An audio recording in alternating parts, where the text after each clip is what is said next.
नमस्कार। उत्तर प्रदेश विधानसभा चुनाव पर राज्यसभा टेलीविज़न की इस ख़ास पेशकश के साथ मैं कुर्बान अली हाज़िर हूँ।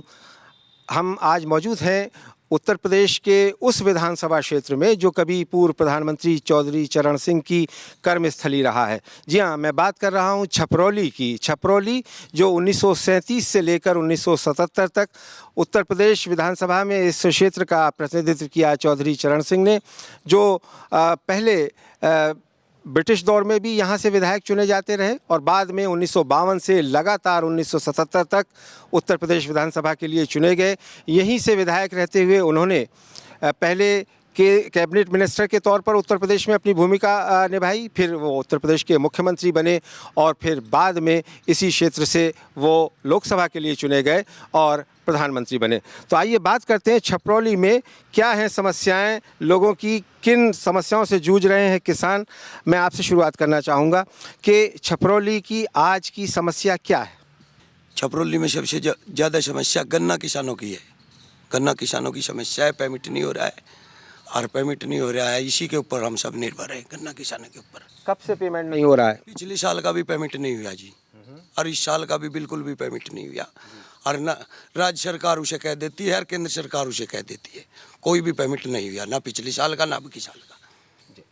अच्छा, ये बताइए, आपसे मैं जानना चाहूँगा कि ये जो अभी नवंबर से नोटबंदी हुई, उस वक्त बुवाई का मौसम था फसल की, क्या कोई असर पड़ा और क्या इस नोटबंदी से आपको कोई परेशानी हुई? सारी परेशानी है, लेन में लगे खड़े, पैसा नहीं मेरे पास जी, बहुत दिक्कत है। हाँ, और बस सारी दिक्कत ही दिक्कत है। और के उसमें लेन में लगे रहे, ईबलो भी नहीं बैठे है, कुछ पैसों का, किसी का शादी है, किसी का वैसा खर्चा है, कुछ नहीं रह पाया। अब मैं आपसे समझना चाहूँगा कि ये क्षेत्र जो कि राजनीतिक रूप से काफ़ी जागरूक क्षेत्र कहा जाता है, फिर भी मैं देख रहा हूँ कि इस क्षेत्र का जिसका प्रतिनिधित्व कभी चौधरी चरण सिंह किया करते थे, आज भी पिछड़ा क्यों है? पिछड़े के दो कारण हैं जी। ये हमेशा एंटी गवर्नमेंट रहा पहले से। चौधरी साहब कभी किसी सामने झुके नहीं, लेकिन 67 में तो वो मुख्यमंत्री बने। मुख्यमंत्री बने थोड़े टाइम के लिए, बाकी वो इतनी वो नहीं कर फिर पाए। और वो 70 पूरे में देश दोबारा के बारे बने। में सोचते थे, खाली एक विधानसभा के बारे में नहीं सोचते थे, ना छपरौली के बारे में, ना बागपत के, पूरे देश के बारे में सोचते थे। उनकी सोच बड़ी लंबी थी। वे किसान नेता थे, काफ़ी किसान किसी बिरादरी का हो उसी के बारे में उनकी सोच थी। अच्छा, अभी यहाँ बात हुई गन्ना किसानों की खासी परेशानी है, समस्या है। भुगतान पिछले साल भी नहीं मिला, इस साल भी नहीं मिला। अभी भी मैं देख रहा हूँ कि बड़ी तादाद में गन्ना काटा जा रहा है और मिलों को दिया जा रहा है, या शायद प्राइवेट शुगर मिल्स को दिया जा रहा है। जी, प्राइवेट को ज़्यादा दिया जा रहा है क्योंकि वो पेमेंट कर रहा है, उसे पैसे की ज़रूरत है किसान को, क्योंकि उसे बहुत समस्या है, शादी करनी है और बहुत काम है, किसी को भैंस खरीदनी, किसी को गन्ने का वो करना। तो ये जो है मिल वाले तो पेमेंट नहीं कर रहे, तो गन्ना तो ऐसे ही लुट रहा, 200-250 के भाव में चल रहा। क्या उत्तर प्रदेश के इन विधानसभा चुनावों में गन्ना किसानों की समस्या मुद्दा है? मुद्दा है, रहेगा मुद्दा। किस तरह से? नहीं, जो पेमेंट नहीं हो पा रहा, टाइम से पैसा नहीं मिल रहा, अच्छा फिर उसमें नोटबंदी भी होगी तो काफ़ी परेशानी है। गन्ने की वजह से ही परेशानी है। गन्ना मुख्य फसल है यहाँ की, पश्चिम उत्तर प्रदेश की, और यही किसानों का वो है, फसल जो भी है उसकी क्या आधारित है, उस पर निर्भर है। आपसे मैं जानना चाहूँगा कि ये क्षेत्र किसी ज़माने में चौधरी चरण सिंह की कर्मस्थली रहा, उसके बाद महेंद्र सिंह टिकैत का किसान आंदोलन यहाँ शुरू हुआ, भारतीय किसान यूनियन का एक ज़माने में बड़ा दबदबा था। गन्ना किसानों की इतनी बड़ी समस्याएं हैं, उसके अलावा और आम किसान की भी समस्या है। क्या कारण है कि यहाँ कोई आंदोलन नहीं होता? आंदोलन तो हम लोग करते हैं, लेकिन कोई सुनने वाला नहीं है। केंद्र सरकार कहती है कि राज्य सरकार देखेगी, राज्य सरकार वहाँ कह देती है कि केंद्र सरकार देखेगी। हमारा गन्ना का भुगतान नहीं हुआ आज तक, ऊपर से नोटबंदी आ गई है, फसल नहीं बो पाए लोग। ये सब समस्याएं हैं किसानों की। तो अब ये चूँकि विधानसभा चुनाव हो रहा है, जाहिर है कि सभी दल आ रहे होंगे आपके पास वोट मांगने के लिए, आप उनसे कुछ कह रहे हैं? जी, सब लोगों को कह चुके हैं, कोई नहीं सुनने वाला, ना कोई सुनता यहाँ। लेकिन वोट तो आप डालेंगे? वोट डालेंगे हम, जो हमारे प्रतिनिधि हैं, जो अच्छा काम कर रहे थे चौधरी साहब, उनकी पार्टी को वोट देंगे हम लोग। आपसे मैं जानना चाहता हूँ, एक तो आपका नाम, और आप क्या समझते हैं कि छपरौली में क्या समस्याएं हैं, कौन से मुद्दे हैं जो इन विधानसभा चुनावों में प्रभावित कर रहे हैं राजनीतिक दलों को? एक तो नोटबंदी, आज भी आप जाकर बैंक में देखो पूरी लाइन लग रही है, हम लोग पैसा नहीं मिल रहा। तीसरे मतलब एक गन्ने का भुगतान नहीं हो रहा। हमने 2-2 महीने तक आंदोलन किया, आश्वासन देते रहे, किसी ने पैसे नहीं दिलवाया, ना केंद्र ने ना उसने। ये जो प्रदेश सरकार थी उसने 3 साल तक तो भाव ही नहीं बताया गन्ने का, जबकि हर चीज़ का मतलब कीमत बढ़ गई, लेकिन गन्ने का भाव नहीं बढ़ा। जबकि हमारी प्रमुख है, यहाँ पर 36 कौम किसान है, कोई ये जाट नहीं है, 36 कौम किसान है या किसान मजदूर है, और तीसरा तबका यहाँ है ही नहीं। और समस्या तो यहाँ इतनी है कि पुल बनना था, वो पुल नहीं बना। क्यों? हमारा सत्ता में हिस्सा नहीं है। जब चौधरी साहब का हिस्सा होगा तभी यहाँ कुछ काम होता है, वरना यहाँ कोई काम नहीं करता। मतलब कोई समस्या नहीं यहाँ सी, सब कुछ समस्या है, एक नहीं है, बहुत समस्या है। यहाँ तो अपने बलबूते पे जी रहे गरीब आदमी। अब 2000 रुपये तक क्या हो, एक किसी किसान का ट्रैक्टर एक्सीडेंट हो जा, या भैंस मर जा, या झोटा लेना पड़ जा, वो 50,000 रुपये का झोटा है, कैसे गुजर करेगा? या किसी को मतलब ऑपरेशन कराना, आप खुद जाकर आप देखो, 4 बैंक है यहाँ, 4 में लाइन लग रही, 4-4, 5-5 घंटे लगने के बाद भी पैसा नहीं मिल रहा। अच्छा, ये बताइए कि यहाँ किसानों की समस्या है, लेकिन और दूसरी मजदूर भी हैं, कामगार भी हैं, और दूसरे पेशों में काम करने वाले लोग हैं, व्यापारी समाज भी है, वो क्या सोचता है? सोचता तो वो भी है क्योंकि वो जुड़ा है इनसे ही है, किसान जी से जुड़ा है सब मामला। जब किसान परेशान है तो मजदूरी परेशान है, तो उसकी समस्या भी इनसे हल होती है। जब इनके पास पैसा आता है तो मार्केट में भी गरमाई होती है, व्यापारी भी खाली बैठा है, पैसा नहीं है, तो बड़ी दिक्कत आ रही है सबके सामने। आपने ये किसान भवन बनाया है, मैं देख रहा था पूर्व प्रधानमंत्री देवेगौड़ा साहब ने इसका उद्घाटन किया है। क्या मकसद था इस किसान भवन को बनाने का? वो आस्था रखते थे देवगौड़ा जी में, हाँ, क्योंकि चौधरी साहब ऐसे आदमी थे, उसे हर पार्टी का नेता मानता था, किसान नेता। देवगौड़ा भी किसान नेता हैं, तो उनकी इच्छा थी कि मैं भी यहाँ कुछ वो बनवाऊँ। तो इसमें भी 5 लाख रुपए तो शेख अब्दुल्ला दे रहे थे इसमें दान उसी टाइम में। किसानों की समस्या मेन समस्या है यहाँ की। यहाँ सब किसानों से जुड़े हुए आदमी हैं। अगर यहाँ का किसान, चौधरी साहब कहते थे, अगर देश का किसान खुशहाल रहेगा तो सब खुशहाल होंगे। देश की तरक्की का रास्ता जो है गांव से होकर गुजरता है। तो हमारा जो है ये इलाका जो है ग्रामीण इलाका है, यहाँ का प्रमुख धंधा खेती है, और खेती से ही जुड़े हैं सब लोग हैं। अगर यहाँ का किसान इतना दुखी और इतना निराश है कि वो अपने दिल की बात किसी को कह नहीं सकता। आए दिन जो है आत्महत्याएँ हो रही हैं, किसान यहाँ का बहुत परेशान है। यहाँ का कोई भी पार्टी, कोई भी दल, एक चौधरी चरण सिंह के दल के सिवा कोई भी काम नहीं किया। हमारा जब भी थोड़ी बहुत सत्ता में आते थे, 1 महीने के लिए, 2 महीने के लिए, तो तभी तो थोड़ा बहुत काम होता है, अन्यथा हमारा यहाँ कोई काम नहीं होता। सड़कों का, किसी भी चीज़ का कोई काम नहीं होता। लोग ये सवाल करते हैं पूरे देश भर में कि छपरौली जो कि चौधरी चरण सिंह की कर्मभूमि रही, वो 40 साल से ज़्यादा समय तक यहाँ से विधायक और 10 साल से ज़्यादा समय तक सांसद रहे, मुख्यमंत्री भी रहे, प्रधानमंत्री भी रहे। दिल्ली से महज 60 किलोमीटर की दूरी पर भी छपरौली जैसा जो समृद्ध इलाका है वो पिछड़ा है। ऐसा है जी, चौधरी साहब बहुत महान नेता थे। उनका एक विचार था, वे कहते थे अगर शरीर है, वे सारे राष्ट्र की समझते थे। अगर ये शरीर है, इसमें पेट इतना मोटा हो जा, हाथ वहाँ जो है हाथ बड़ी अंगली से हो जा, वो डेवलप अच्छा नहीं मानते। वे सारे देश का डेवलप जो है एक समान रूप से देखते थे। वे सारे देश का विकास सोचते थे। जो हमारे हिस्से में आता था वो उसी हिसाब से करते थे। उन्होंने कभी ये नहीं सोचा कि आप जो है वहाँ का प्रतिनिधित्व करते हैं और वहाँ तो हम ज़्यादा से ज़्यादा काम करवाओ। वे सारे ही देश का सोचते थे, वे इतने महान नेता थे। 1987 में जब यहाँ करमू खेड़ी में गोली चली, 2 लोग मारे गए और महेंद्र सिंह टिकैत किसान नेता बन के उभरे, भारतीय किसान यूनियन का गठन हुआ, एक बड़ा आंदोलन खड़ा हुआ था। वो आंदोलन अब नज़र नहीं आता, क्या वजह? आंदोलन तो है, लेकिन आंदोलन जो है वो 2 हिस्सों में बट गया। टिकैत साहब ने भी जो है वो तो ईमानदार आदमी थे, लेकिन जो उसके उत्तराधिकारी आए उन्होंने उनको मतलब जो उन्होंने छवि बनाई थी किसानों में वो भी मिटा दी। उन्हें राजनीतिक दलों से जुड़ते चले गए। आज उस राजनीतिक दल में, कल उस राजनीतिक दल में, लोगों की आस्था उनसे टूट गई। अब तो जो किसान यहाँ पर आंदोलन करता है वो अपने मतलब जो है अपने खुद के परिश्रम से ही, अपने उससे ही करता है। यहाँ पर कोई ऐसा अब किसान नेता नहीं रहा जो जिसकी एक आवाज़ पर, जिस तरह टिकैत की आवाज़ पर सब इकट्ठा हो जाते, इस तरह का कोई अब पश्चिमी उत्तर प्रदेश में किसान नेता नहीं है। एक और बात जो चौधरी चरण सिंह की राजनीति के बारे में कही जाती थी, पूरे पश्चिम उत्तर प्रदेश में कहा जाता था कि उनका जाट और मुसलमान का एक समीकरण था। वो समीकरण आपको लगता है मुजफ्फरनगर दंगे के बाद टूटा है? ऐसा है, उस टाइम 14 के इलेक्शन में टूट गया था, लेकिन अब जो है फिर से बनता दिखाई दे रहा है। अब मुजफ्फरनगर में 3 सीटों पर जो है चौधरी साहब ने टिकट दिया है मुस्लिमों को, पुरकाजी और थाना भवन और आपका खतौली, तीनों में, और 4 जगह टिकट दिया है। चारों जगह हमारे साथ जो है वहाँ का 80% में जो है मुसलमान हमारे साथ है। आप बताइए, आप कुछ युवा हैं यहाँ इस क्षेत्र में, युवाओं की समस्या क्या है बेरोजगारी के अलावा?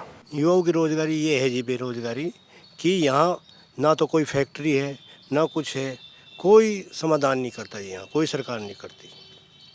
यहाँ सब अपने इतने किसान बड़े पैमाने पर गन्ना पैदा होता है, बहुत ही ज़रख़ेज़ ज़मीन है, अच्छी पैदावार होती है, फिर भी पिछड़ापन क्यों है? क्योंकि टाइम पे पैसा नहीं देते जी मिल कोई भी, और जब पैसा नहीं मिलता तो बेरोज़गारी रहेगी। और नौजवान जो है ना कोई नौकरी मिलती, अगर भाई कोई बड़ी फैक्ट्री यहाँ लग जाए तो युवाओं को नौकरी मिल जाए, तो युवा भी अपने घर पे ही अपना खेती बाड़ी करते हैं। आपका क्या सोच है यहाँ की स्थानीय समस्याएं क्या हैं और उसका निदान क्या है? यहाँ की सबसे बड़ी जो स्थानीय समस्या है, ये क्षेत्र गन्ना के विषय में सबसे बाहुबली क्षेत्र है। और देखो, मेरी ये 40 साल होगी, मैं देखता आ रहा हूँ जब से। यहाँ बिछड़ेपन का कारण ये है, अब जब से ही हमारी फसल तैयार होती है, उसमें हम लागत लगा के जैसे ही चीज़ के तैयार करते हैं, उस चीज़ का हमें अच्छा मूल्य नहीं मिल पाता। उसके साथ साथ हम दाएं बाएं प्राइवेट मिल में भी डालते हैं, वहाँ हमें उसका उचित दाम नहीं मिल पाता। यहाँ फैक्ट्री लगी है, अगर समय से पैसा मिलेगा, हम अपना खून सींच कर फसल उगाते हैं और उसकी आशा करते हैं कि वो हमें मिलेगा, लेकिन जब वो हमें देर सवेर से मिलता है तब हम जो है ना परेशान हो जाते हैं। अपने बच्चों को शिक्षा भी दिलानी है, अपने बच्चों के समय से शादी भी करनी है, तो ये यहाँ किसान की सबसे बड़ी समस्या है। जब चुनाव आता है, सभी राजनीतिक दल आते हैं, अपना मैनिफेस्टो, चुनावी घोषणा पत्र भी आपके सामने रखते हैं। ऐसे में आप लोग उनसे इन समस्याओं का जिक्र करते हैं, उनसे कोई बातचीत होती है? हाँ जी, बातचीत करते हैं, कहते हैं चौथ साहब का एरिया है। चौथ साहब ने, मुझे लगता है मैंने चौथ साहब को कभी देखा तो नहीं है, इतना बचपन में देखा था, लेकिन उसके बाद चौधरी अजीत सिंह आए, उन्होंने एक बात समझी यहाँ छपरौली क्षेत्र के लिए, अगर भाई यहाँ के लिए तो मैं हूँ, आप संघर्ष करो, हम आपके साथ हैं, लेकिन जो विकास की बात है, मैं प्रयास कर रहा हूँ उद्योग धंधों की। जैसे उन्होंने जो साहब ने यहाँ बागपत में अभी एक डेयरी के रूप में वो करवाया, एक इधर करवाया, मतलब 2-3 उद्योग धंधे उनके बस की रहे, जहाँ भी उनकी सरकार रही, जैसे भी हिस्सेदारी रही, वे लेके आए उसमें। लेकिन सबसे बड़ी समस्या क्या है, अब यहाँ जो उद्योग धंधे लगे, यहाँ के आदमी को रोज़गार नहीं मिला। यहाँ के आदमी को अगर रोज़गार मिलता, एक शिक्षा के लिए है, शिक्षा के चौधरी अजीत सिंह ने यहाँ पे वो करा, राजकीय कोई शिक्षा नहीं, 8 का एक सब्जेक्ट है वहाँ पे, बताओ कैसे होगी। एक यहाँ हॉस्पिटल है, हॉस्पिटल में बिल्डिंगें खड़ी हैं, कोई डॉक्टर नहीं है, कोई सुनने वाला नहीं है, सबसे बड़ी। और जो पार्टियाँ हैं वे केवल ये सोचती हैं कि भाई चौधरी चरण सिंह का इलाका है, उनके ऊपर निर्भर है। क्या कारण है कि किसान आंदोलन क्यों ख़त्म हो गया, जो बड़ी उम्मीदों के साथ खड़ा हुआ था? किसान आंदोलन, किसान तो हम बहकावे में आ जाते हैं। जो किसान का आंदोलन चलाता है वो और तरीके से चलाते हैं, हम इकट्ठे हो जाते हैं, वो हमें गुमराह करके जब काम लक्ष्य के नज़दीक आते हैं वे और तरह से उठा देते हैं हमें। किसान की इसमें कोई गलती नहीं, किसान सारे को तैयार है नेताओं के पीछे चलने को, पर ये नेता ही हमें गुमराह कर देते हैं। आप लोग अपनी कोई मांगे राजनीतिक दलों के सामने रखते हैं ताकि वो इसे अपने घोषणा पत्र में शामिल कर सकें? हाँ जी, हम अपनी राजनीतिक दलों से मांगे रखते हैं, वह हमारा जैसा SMP मूल्य है बढ़ाए, नहीं बढ़ाते बताओ। केंद्र सरकार ने अब की बार 5 रुपये भी नहीं गन्ने के मूल्य पर बढ़ाए, तो बताओ किसान की क्या समस्या हल करेंगे। अच्छा ये बताइए, यहाँ ये कहा जाता है कि जो सरकारी रेट है गन्ने का वो ज़्यादा है, लेकिन वो मिलता नहीं है, इसलिए किसान कम कीमत पर प्राइवेट मिलों को बेचता है। नहीं, प्राइवेट मिलों को नहीं, कोल्हुओं में बेचना पड़ता है हमें। प्राइवेट मिल पेमेंट नहीं देता है जी। जैसे ये मलकपुर मिल है, पिछले साल का भी है, अब की साल का भी है। हम 200 सवा 200 रुपये गन्ने का मूल्य 300 रुपये, हम 200 सवा 200 रुपये में कोल्हुओं पे गन्ना बेचते हैं जी। हम इस बात से बहुत दुखी हैं। लेकिन क्या वहाँ पे नकद भुगतान हो जाता है? कोल्हू वाला तो नगद कर देता है जी, लेकिन सरकारी और मिल वाला नहीं करता। नहीं करता जी। उसी वजह से हम मंदे भाव में 200 सवा 200 में भी बेच देते थे, पैसे की समस्या के लिए। अच्छा ये बताइए कि इस बार जो बुवाई का मौसम था नवंबर दिसंबर में, नोटबंदी के कारण ये कहा गया कि पश्चिमी उत्तर प्रदेश में काफ़ी प्रभावित हुआ है, यहाँ कितना हुआ? यहाँ बहुत ज़्यादा प्रभावित है जी, बहुत ज़्यादा परेशानी। आप आज भी जाके देख लो, बैंक में इतनी परेशानी है। 4-4 घंटे 5-5 घंटे खड़े हो गए, अपने पैसे नहीं मिल रहे, बताओ क्या करें जी। हम अपने पैसे भी नहीं ले सकते, और क्या करेगा किसान। तो खाद बीज खरीदने में परेशानी आई? बड़ी परेशानी आई जी। और अब भी 24,000 रुपये दें, किसी दिन एक पैसा नहीं रहता बैंक में। बहुत समस्या है जी, इस नोटबंदी से तो बहुत बड़ी समस्या हुई। लेकिन एक बड़े तबके का ये मानना है कि शायद इस थोड़ी सी परेशानी के बाद कुछ अच्छे दिन आएंगे। हमें तो लगता नहीं जी ऐसे अच्छा दिन आ जा। और ऐसे तो जो 24,000 और ये 20,000 देंगे, या लाइन सारी जिंदगी भी नहीं हट सकती इनसे। अगर ये 24,000 देते रहे, इनसे सारी जिंदगी लाइन नहीं हट सकती। जी आप बताइए कि आप क्या सोचते हैं जो इस वक्त यहाँ इस क्षेत्र में परेशानियाँ हैं, दिक्कतें हैं, समस्याएं हैं? दिक्कत तो इतनी है जी, यहाँ से किससे बड़ी दिक्कत तो कहीं इस क्षेत्र से अलावा कहीं होनी से इतनी हमारे बागपत जिले में दिक्कत। एक तो किसान को हमें टाइम पे पैसा नहीं मिलता, मजदूरों को मजदूरी, जब किसान के पास पैसे नहीं आएगा तो मजदूरों को मजदूरी कहाँ से मिल जाएगी। अच्छी दिक्कत यह है जी, हमारा मिल है ये, इनका किसानों का टाइम पे पेमेंट नहीं होता, फिर ये भी हमें नहीं पेमेंट कर सकते, ये भी नहीं दे सकते। नोटबंदी ने इतने बुरा हाल कर दिया जी, अब बुझ मत जी, एक टाइम रोटी बने एक की टाड़ हो जा, इतने बुरे हालत है जी। हाँ, तो आपको लगता है कि कोई आपके बारे में सोच नहीं रहा है? सोच तो रहा जी, हमारे जो चौधरी साहब थे, हमारे बड़े, हम दादाजी कह लो या उन्हें बड़े नेताजी कह लो, चौधरी साहब चरण सिंह थे, उनके नक्शे कदम पर हम चल रहे हैं। आशिक हमारा क्षेत्र। आपको लगता नहीं कि ये उत्तर प्रदेश में जो अखिलेश यादव की सरकार है, 5 साल उसने पूरा किया है, कहा ही जाता है कि साहब काफ़ी काम हुआ है, सड़कें बनी है, बिजली आती है, तो आपको नहीं लगता कि कुछ वाकई परिवर्तन आया? यहाँ तो हमारे पश्चिम उत्तर प्रदेश जो हमारा कस्बा है, ये जिला बागपत में हमारा गांव पड़ता है छपरौली, इसमें कोई परिवर्तन नहीं। आज जो आप पूर्व साइड में आज इसमें यहाँ कुछ नहीं आज। अच्छा ये बताइए कि आप क्या खुद सोचते हैं कि क्या कुछ होना चाहिए, जैसा अभी भाई साहब बता रहे थे कि जिससे इस क्षेत्र का पिछड़ापन दूर हो सके? हम तो चाहते हैं हमारे क्षेत्र में विकास हो, अच्छे कार्य हो, अच्छी सड़कें हो, अच्छा मिल टाइम पे पेमेंट करें, ये भी किसान भाई भी हमें मजदूरों को टाइम पे पेमेंट दें, अच्छी ये होनी चाहिए जी हमारी। अच्छा आप में से कोई बताएगा कि यहाँ शिक्षा का क्या हाल है, बच्चों की स्कूली तालीम कैसी है, और क्या वो स्कूल जा पा रहे हैं?